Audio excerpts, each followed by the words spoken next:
Singapore should not have become this powerful. It is a tiny island at the bottom of Malaysia. It has almost no natural resources. No oil, no huge farmland, no minerals, and no massive domestic market. Yet today, Singapore is one of the richest, safest, cleanest, and most strategically important countries on Earth. Its airport connects the world. Its port moves global trade. Its banks handle enormous flows of capital. And its skyline looks like a city built decades ahead of schedule. But Singapore's rise was not luck. It was survival. In 1965, Singapore became independent after separating from Malaysia. At the time, its future looked uncertain. The country was small, vulnerable, and surrounded by much larger neighbors. Unemployment was high. Housing conditions were poor. Ethnic tensions were serious. And Singapore had no obvious economic engine. Most countries become wealthy because they have something the world wants: oil, gas, gold, land, food. Singapore had almost none of it. So instead of relying on what was under the ground, Singapore built its future around something else: its position on the map. Singapore sits beside one of the most important shipping routes in the world, the Strait of Malacca. This narrow passage connects the Indian Ocean to the South China Sea. It is one of the busiest trade routes on Earth. For centuries, goods, ships, and money have moved through this region. Singapore understood something simple but powerful.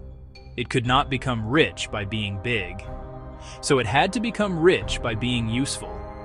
It turned itself into a gateway, a place where ships could stop, refuel, repair, unload, and move again with speed and reliability. Its port became one of its greatest weapons. But geography alone does not create wealth. Plenty of countries sit in important locations and still struggle. Singapore's real achievement was building the systems around that location. Modern ports, efficient logistics, clean administration, reliable laws, political stability, low corruption, and long-term planning. This made Singapore valuable to the world because global trade depends on trust. Companies need to know that goods will move on time, that contracts will be respected, that rules will stay clear, that infrastructure will work.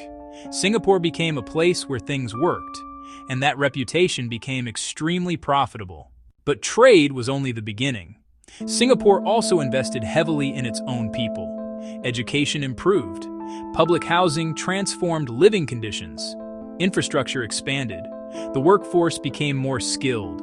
And the government planned the economy with unusual discipline. Singapore looked at every weakness and designed a response.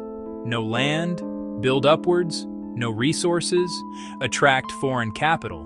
No huge population, train the population well. No domestic market, connect to every major market nearby. Instead of copying larger countries, Singapore built a model that matched its own reality. Then foreign investment arrived. Manufacturers came, banks came, energy traders came, technology companies came. Global firms began using Singapore as their base for Asia. Over time, Singapore moved beyond being just a port. It became a financial center, a logistics center, an aviation hub, a technology hub, and one of the most important business cities in the world.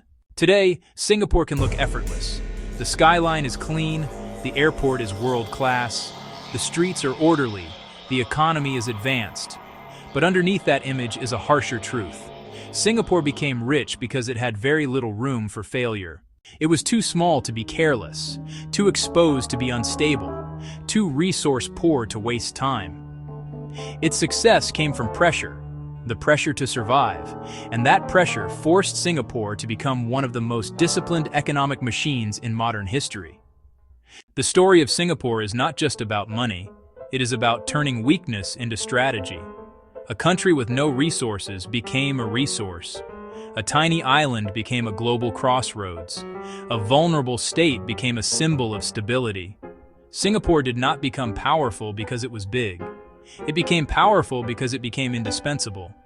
That is how Singapore became rich with no natural resources. Singapore Decoded.